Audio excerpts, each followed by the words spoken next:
Sure. Okay, and I'm also live on TikTok on top of it all. Oh man, that's impressive. Yeah, you're you figured out this technology thing, huh?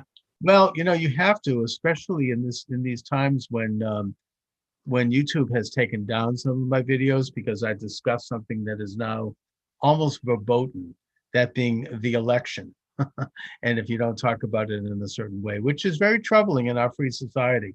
All right, our guest is Jonathan Jakubowski. Jonathan is the director of Smart Solve. He's an award-winning startup business that is focused on sustainable packaging. Jonathan received his undergraduate degree from Bowling Green State, master's degree in public policy from Georgetown. He's an avid social entrepreneur, the author of Bellwether Blues, the founder of Champions in Action. Jonathan, thanks for joining me. Charles, thanks for having me back on the show. Okay, so as I mentioned, the last time we spoke was actually, I think, Election Day, ironically. And so you launched a very important effort to reach people directly on the county level, on the state level, person by person, eyeball to eyeball, directly, as a way to bring people into conservatism, into republicanism, and to make them at least question what they were doing and what they were about. So talk a bit, if you will, about that effort and how did that manifest and pay out in your neck of the woods? Well, first of all, Charles, congratulations on your continued growth and the extension of your show on multiple platforms. That's really exciting. I loved our conversations throughout the election cycle and was elated when you invited me back on. So thanks again for that. Thank you. I had a dual attack. One, I wrote a book called Bellwether Blues, as you noted, and that was released in May. So I was hitting the circuit pretty heavy on radio shows and TV shows and programs, and had a lot of opportunities I don't usually have as a result of that. And then on the other side, I'm a county party chairman. I run the Wood County Republican Party. And one of our goals was to engage a door-to-door campaign in the midst of COVID when the Democrats weren't doing door-to-door. We really felt like it was necessary. It's the most important point of contact is the face-to-face contact. Not only do you get tremendous data from that engagement, but you also are able to really persuade and understand what's on the mind of voters. So our volunteers throughout Wood County and throughout the state of Ohio from the broader coalition of the Ohio Republican Party set out on what was record-breaking numbers of door-to-door contacts. So from both of those angles, I was able to get a pretty good feel for what Ohio looked like. And I can't speak for the rest of the nation, but I can say I was confident, as you recall, going into Election Day, that we were going to win big in Ohio. And that's exactly what happened. In my county, we won by 7.8 points. In Ohio, we won by 8 points. Oh, yeah. Ohio was, to my way of thinking, which is obviously a bellwether state, traditionally a big state. And Trump did very well there. He did very well in several other big states like Florida and Texas and comparable states, which of course raises the question of what happened in some of these other states, particularly with the big machine apparatuses in certain major cities. I don't want to go too far into that because YouTube will pull the show down. It's just where we are right now in this country. We cannot discuss history. We can't discuss what might have happened actually in a political election, which is, I think, speaks volumes in terms of what's going on. Now, your efforts, though, did make a difference, I really believe. And I think that you reached younger people, you reached minorities, you reached the natural constituency of the conservative movement, which is younger people and minorities and blue-collar workers and, middle class, people who are kind of out in the real world, people who are not part of this elitist establishment. Now that the election is over and now that the midterm is just months away, are you continuing, Jonathan? Have you kept up your efforts? Are you trying to in any way replicate what you're doing, which has been a successful model in other states? Well, I suppose before answering that question, let me kind of circle back just a little bit to explain what made our county's work so unique. In Bellwether Blues, I found out that my county, Wood County, Ohio, is one of 58 counties that voted twice for Bush, twice for Obama, and then once for Trump. And when you look back at the 2020 election, at the end of the day, 51 of those 58 counties voted again for Trump and 7 voted for Biden. So I looked deeper into Wood County. Well, what made Wood County once again go for Trump by the same margin that the state went by, pretty much? And to your point, the answer is it's quite a surprising coalition. It's younger folks, it's blue collar workers that align the perimeter of our county. It's a lot of individuals that fulfill the millennial stereotype that usually they think goes left, but in this case, in the heartland of America, they decided to vote for Trump, and we had a lot of success down the ticket as well. If you had an R next to your name in Wood County, Ohio, you won the race by tremendous margins.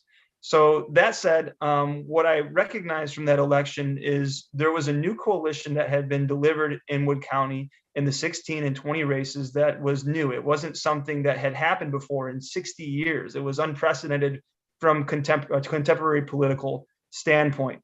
And I heard from many of those people. I've heard from hundreds of them over the course of the months following the election, many of them feeling disillusioned, frustrated, feeling like they were voiceless, feeling like their voice didn't matter. And I heard many of them saying, hey, we need leaders to step into the gap. Right now is when we're most out of touch with what's going on, and we don't know if we can even vote anymore. Like what's going on? So I heard a lot of those concerns, and am seeking to address those through a new initiative that we're bringing about here in Wood County. It's only a pilot, and I don't know, Charles, if it's going to grow beyond that. We'll see. But we're trying to take the 1776 report, which was created by the president's 1776 commission, and we're creating book clubs effectively throughout the county. And the goal is through those book clubs in 9 different sessions, we're going to take each of those clubs, and we're going to, if they have enough people that participate, we're going to take them and they're going to become a fully functioning Republican club with the emphasis on influencing your school board. We want to start at the grassroots level. That's where you can have the most influence, is a school board race in the curriculum that's affecting the minds of the next generation. I know that we can't control what's happening in Washington, D.C. and in the Beltway, but we certainly can do something in our backyards, and that's why we're starting there. What a great idea. You know, that to go with the 1776 Commission report, which is really a solid pro-American examination of American history, is something that I think could cross ideological and party lines, especially now that we have this phenomena of implementing the race conscious theories on which basically obliterate American history, which teach us to hate each other, like Governor DeSantis of Florida so aptly noted, and which create ethnic and racial division and dialectic, and which are anti-American. And I think that we now see, you know, I'm a big fan of TikTok, so I follow a lot of people there. I'm seeing a lot of liberals, a lot of, this one young gay woman with tattoos coming out saying she's now, because of this method of teaching, she's rejecting the left, and that it's just so heinous and so heavy-handed that they're overstepping themselves like they often do, and that this is an opportunity for a groups like the ones you're suggesting to step in and really teach American history, American culture, American way of life. And I think that that's a great idea. That's going to resonate with people. I'm really very pleased to know that you're doing that. And I hope you can maybe spread these book clubs. Book clubs are a great way to reach people. That's really good. Yeah, we don't know, Charles, what's going to happen, but I know one of the co-chairs of the 1776 Commission, Larry Arnn, has learned about it. He's really excited about it, and Hillsdale is going to be watching this with a careful eye. Good. Obviously, the goal of the commission was to make sure that this could get to the grassroots, that everyday Americans would be able to read the report and understand it, because the principles contained therein, I'm afraid, aren't part of our civics education anymore. Those great ideals of life, liberty, and the pursuit of happiness, those truths that are timeless, which means of our past, every nation has evils. America certainly has had its evils. The sin of slavery and the stain of racism certainly covers our past. But we're not exceptional because of that. We're exceptional because we fought a civil war to abolish it. We're exceptional because we became the most equal and free nation in the world, raising people out of poverty, sending millions, billions of dollars overseas to help alleviate the masses. We are a beacon of light and hope and freedom. And when we're at our best, we're focused on those principles. And that's what the report really talks about. Of course, it's been criticized by the left, but that's what is going to be naturally expected. And I think you're right, Charles. I think people of all political persuasions and stripes can read this because it's true American history and we can become inspired by it. The one thing that I thought that it was missing, however, and what we're adding into the clubs is the dimension of how you take that information and use it to persuade. And that's why I wrote Bellwether Blues, was to persuade others, to teach them how to have conversations with people who don't understand or aren't engaged in politics using story. And then finally, we close it by writing a little bit on local government and what our local government in Wood County is about, to kind of give a well-rounded, holistic look and feel to that education. And then if we're successful, and we'll find out if we're successful, then we're going to have these clubs become fully functioning Republican clubs to take that knowledge and turn that into political persuasion. Because this battle of critical race theory that DeSantis in Florida is pointing out, and what we're talking about today, that is a political tool that's being used with political vehicles to usher it in. You have to have political power to prevent that and stop that. So that's what we're trying to create here in Wood County. Excellent. And I mean, I have a copy of the 1776 report on my desktop, and I'm reading it very carefully. But where can people get that report? I encourage you to go to Hillsdale. Just type in Hillsdale, Google or Bing or whatever. Type in Hillsdale 1776 report, and they'll have you give you their first and last name and email address, and the report pops right up. It's only 42 pages, I believe, in length, so it's not long at all. It's a quick read, and it's pretty inspirational. When you read some of the quotes, one of my favorites is a quote from Calvin Coolidge, where he says something to the effect of, if the rights to life, liberty, and pursuit of happiness are inalienable, that means they always are. They can't be canceled. If equality, if all men are created equal, that can't be canceled. Like, there's nothing new or modern that can cancel things that are timeless and true. So a lot of beautiful quotes from some of our leaders throughout history, like Frederick Douglass and MLK and Calvin Coolidge. It's a report well worth reading. Oh, absolutely. And speaking of which, I mean, one of the great biographies in American history is Frederick Douglass's Up From Slavery. I highly recommend that. It's an incredible book. So good. It shows the accomplishment of somebody who had started out in extremely bad condition. And it should be an inspiration to all of us. Now, Jonathan, I want to ask you about something that gets into a bit of a subversive subject. So I want to be very, very careful. We have to continue to investigate various irregularities, let's put it that way, that occurred in the last election. And there are several areas that are now emerging that display this. I'm not going to mention the specific areas. I'll just say the states of New Hampshire, Michigan, there's a big story just the other day, Georgia, and Wisconsin. Now, there are stories that are there. They're in the paper. I'm not going to mention them because this is YouTube, but they do show that there was a pattern of irregularities. Now, these irregularities are going to have to be addressed if we are ever going to have another free election. And there's just no way around that, because if it's not, then they'll just continue to fester. What can you think we do to try to bring back our system of balance in our election? Well, I think the people have the most power through the legislatures. That's why the balance of power was created in the way that was separation of powers. It's the legislature that most directly expresses the people's will. And one of the reasons Ohio and Florida were so successful at running an election is because we've had so much practice being swing states. We created laws. We had those laws tested in courts. We refined our checks and balances. We have sets of accountability. I'm on the Board of Elections. I was in the room the night of the election. I can see the system disconnected from the internet, by the way. We have multiple ways of ensuring that ballots are checked, that audits are created. And our Secretary of State, Frank LaRose, said it was the most successful election we've ever had, as you measure it, if you measure it by the amount of people that voted and the access to voting, the early voting. So all that we do in these states, Ohio and Florida specifically, is what needs to be replicated in other states. And that happens at the state legislative level. So we need people that are on your show in these states where there are concerns to go to your legislators and encourage them to bring about reforms to make sure that the integrity of the vote is something that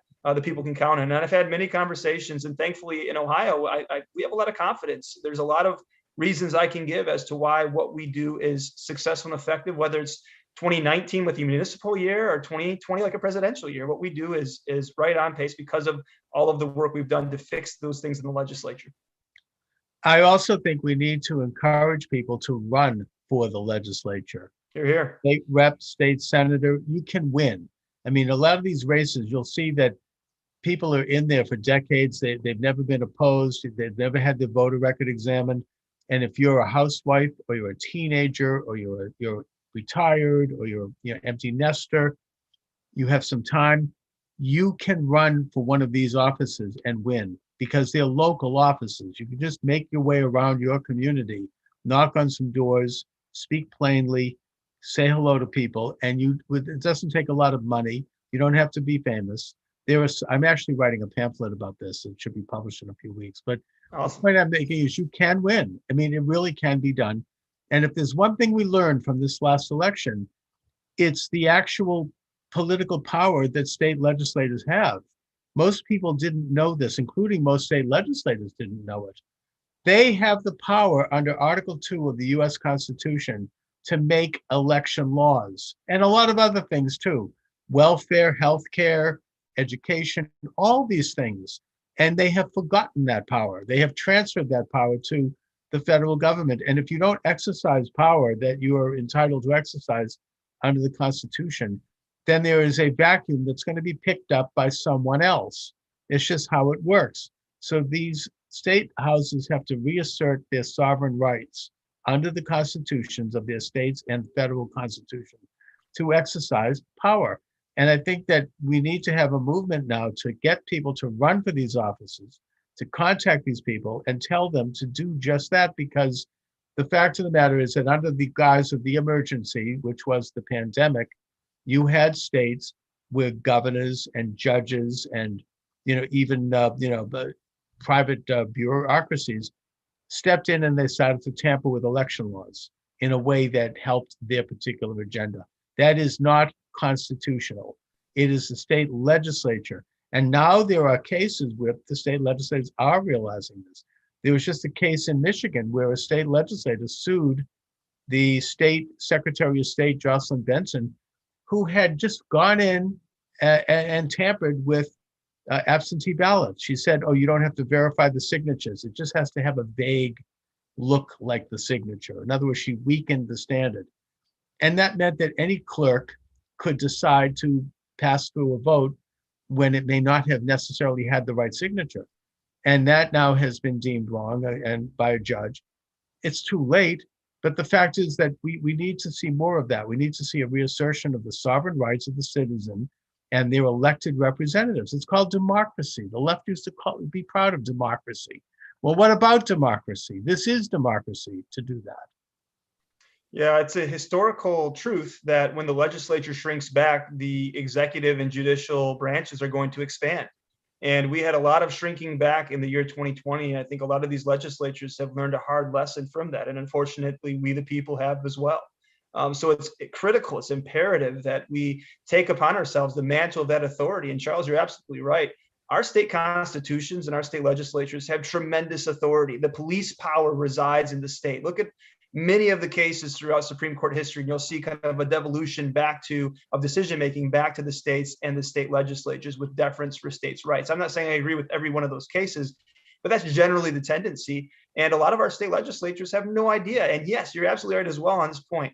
We need people to run that have convictions, who aren't going to decide this is how I'm going to vote on a given day on the basis of how the wind's blowing in this direction or what these people are saying. If you have conviction and principle, and that's what's driving you to be engaged and interested in politics, maybe that's a sign that you should step into the fight and become a part of the solution. And running for office should certainly be one of those reasons.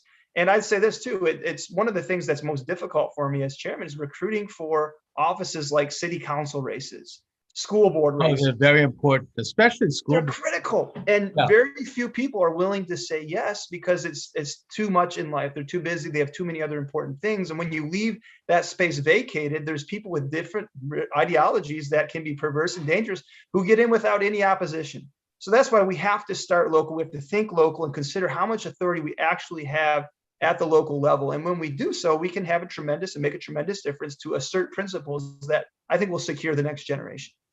Oh, absolutely. I mean, offices like school committee, man, that's critical, because the schools have been usurped by the National Education Association and the Department of Education. These things, they have no authority.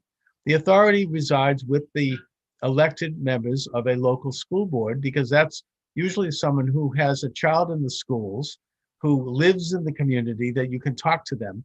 That's really where the power is. They have skin in the game. So yes, but take a look at the school board, take a look, swing open the door of the school and find out what they're teaching in there, and actually have some say in it. So these are very interesting and exciting positions. It gives you a great sense of purpose. It's almost a civic duty to run for any of these offices. I mean, I ran for Congress, so I'm speaking from a little experience, and it's quite an exhilarating experience. I really urge people to get up and do it. I think back to Alexis de Tocqueville, who wrote Democracy in America in 1831. And when he visited the shores of America, he was leaving behind him a nation, that of France, which was just caught in turmoil, revolution after revolution. I think 18 revolutions and thousands of innocent lives taken, and was trying to figure out what was the secret of the success of America. And he took a very transparent and, I think, full picture that Democrats and Republicans throughout modern history have really celebrated. And he acknowledged the wrongs, like slavery, that existed in America, while also acknowledging many of the incredible things that made America unique amongst other nations of the world who also had slaves. And what he said is what makes America most unique, in his opinion, was the local affinity that each citizen had for the place where he lived. The amount of time that American citizens would spend in their local committee rooms having conversations around legislation that would affect the way that they lived life. And they were jealous and they were passionate about defending their locale from external interests changing the way that they lived life. And he said that was unique because in France, everything was top down, central government. The guys in Paris are going to make the decisions for everyone else. Well, America was different. It was bottom up. It was driven from a state mentality. This is my state. This is my locality. This is my region. I want to work out of this position to protect the rights for all citizens, to ensure that they too can advance the timeless truths. And, I think that he was quite prophetic in what he pointed out, there eventually becoming a civil war. That America would expand all the way from coast to coast. But the thing that most impressed him was the local emphasis, the local investment, and we need to get that back today. Oh, absolutely. It's localism, it's subsidiarity. Every American president understood that. I think it started to change with Wilson. That's a historical issue. But the thing is that, there's a reassertion of local control and of, in a sense, the assumption of control of the politics that affect our lives and our destiny. So, Jonathan, let my listeners and viewers know where they can get your book, any websites you'd like to share, or anything else about you that you'd like to share. Oh, thank you, Charles. I would encourage you to go to Hillsdale, type in that Hillsdale 1776 report, and you'll be able to read the document that Charles and I spoke about today. If you're interested in Bellwether Blues, you can find that on Amazon or wherever other books are sold. Also, you can check out our website at bellwetherbluesbook.com. And Bellwether is spelled Bellwether, a unique spelling of the word that goes back to the 15th century. Interesting. All right, Jonathan Jakubowski, thank you so much for joining me, as always. Thanks, Charles. I appreciate it. Have a great